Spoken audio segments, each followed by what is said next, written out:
পৃথিবী বড় স্বার্থপর, দুনিয়া বড় স্বার্থপর। দুনিয়া কাউরে জায়গা দেয় না, দুনিয়া কাউরে জায়গা দেয় না। এত মজবুত পাইলিং করে যেই বিল্ডিং বানাইলাম, দুনিয়া তারে থাকতে দেয় না।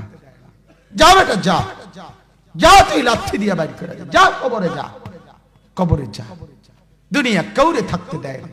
দুনিয়া কত ক্ষমতা ধরকে মাটির নিচে ফেলায় দিছে, দুনিয়া কত সম্পদ আলাকে মাটির নিচে ফেলে দিছে, দুনিয়া কত সুন্দরী নারীকে মাটির নিচে ফেলায় দিছে, মাটির সাথে রেজা রেজা করে ফেলছে। আজ আর চেহারা নাই, আজ আর রূপ নাই, আজ আর যৌবন নাই, আজ আর ক্ষমতা নাই। এমনও বাদশা ছিল পৃথিবীতে যার হাতের আঙ্গুলের ইশারায় মানুষের গর্দান উড়াইয়া দিত, যার হাতের ইশারায় উঠতো মানুষ, বসতো মানুষ। আজ বাদশারা নাই, আজ সম্পদওয়ালারা নাই, আজ মালওয়ালারা নাই। দুনিয়া কাউরে থাকতে দেয় না, কাউরে না দোস্ত, কাউরে দেয় না। দুনিয়া দাদারে আমার থাকতে দেয় নাই। আমার দাদারে আমি দেখছি, আজ আমার দাদা নাই। আমার নানারে আমি দেখছি, আমার নানা নাই। আমার দাদিরে আমি দেখছি, আমার দাদি নাই। আমার নানিরে আমি দেখছি, আমার নানি নাই। আমার বাবারে আমি দেখছি, 14 লক্ষ টাকা বাবার পেনশনের আমি সব ডাক্তারের পিছনে খরচ করে ফেলছি, বাড়ির ফসলের জমি বিক্রি করে ফেলছি। আমার বাপ যেন না মরে বারবার বারডেম হসপিটালে নিছি, কিন্তু দুনিয়া আমার বাপকে থাকতে দেয় নাই। আমার বাপ কবরে চলে গেছে, দুনিয়া কাউরে থাকতে দেয় না, কাউরে না, কাউরে না, কাউরে না, কাউরে না। আমার বাপ দুনিয়া কাউরে থাকতে দেয় না। তুমি থাকবা না, তুমি থাকবা না।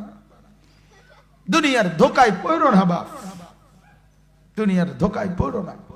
মাকে বুঝান, আজ মারা বেসামাল হয়ে গেছে, আজ বোনেরা বেসামাল হয়ে গেছে, বেপরদার উৎসব তুলে দিছে। এটা যেন আল্লাহর সাথে যুদ্ধ করছে। আল্লাহ করোনা না, তুমি আরো কিছু দাও, আমরা বেপরদিগি ছাড়বো না।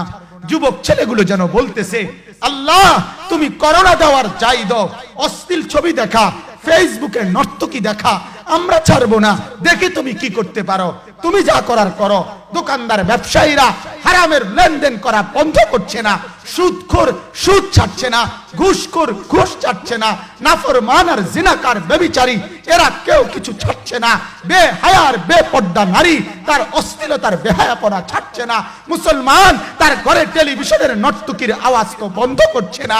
হায় করোনা কিভাবে যাবে, আযাব কিভাবে যাবে বলেন, বলেন, বলেন আপনি।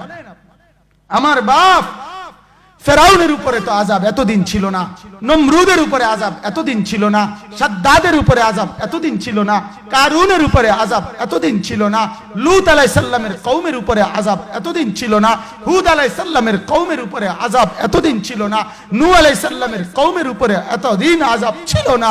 আজ আমরা মালিককে এই পরিমাণ নারাজ করছি, মালিক এত বেশি নারাজ। আজ 1 বছর হয়ে গেছে, 1 বছরের চাইতে বেশি হয়ে গেছে, কই করোনার মহামারীর আযাব তো যাচ্ছে না। গেছে গা বলে, আমাদের লক্ষ লক্ষ বাচ্চার পড়ালেখা বন্ধ, এরা নষ্ট হওয়ার চূড়ান্ত পর্যায়ে পৌঁছে গেছে। মোবাইল এদেরকে শেষ করে দিছে।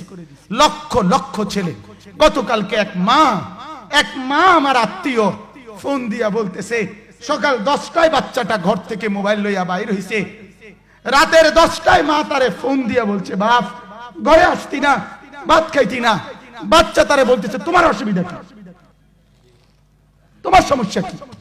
মা এই কথা বইলা কাঁদা দিছে যে, শোনেন হুজুর কদ্দুর দোয়া করো। এক বাচ্চা, এক ছেলে, সে যদি তার মাকেই কথা বলতে পারে, তার মানে গুনাহ তারে এত মজা দিয়া দিছে, ফেসবুক তারে এত মজা দিয়া দিছে, ইউটিউব তারে এত মজা দিয়া দিছে, নর্তকী তারে এত মজা দিয়া দিছে, গুনার দৃশ্য তারে এত মজা দিয়া দিছে, সে মাকে ধমক দিচ্ছে। রাত 10টা বাজলে কি হইছে, রাতের 3টা পর্যন্ত দেখলে তোমার সমস্যা কি? আমার আখিরাত আমি নষ্ট করলে তোমার অসুবিধা কি? আমার জাহান্নাম আমি ঠিক করে নিলে তোমার সমস্যা কি? আহা, আল্লাহ আমাদেরকে মাফ করে দেন, আল্লাহ আমার জাতিকে মাফ করে দেন।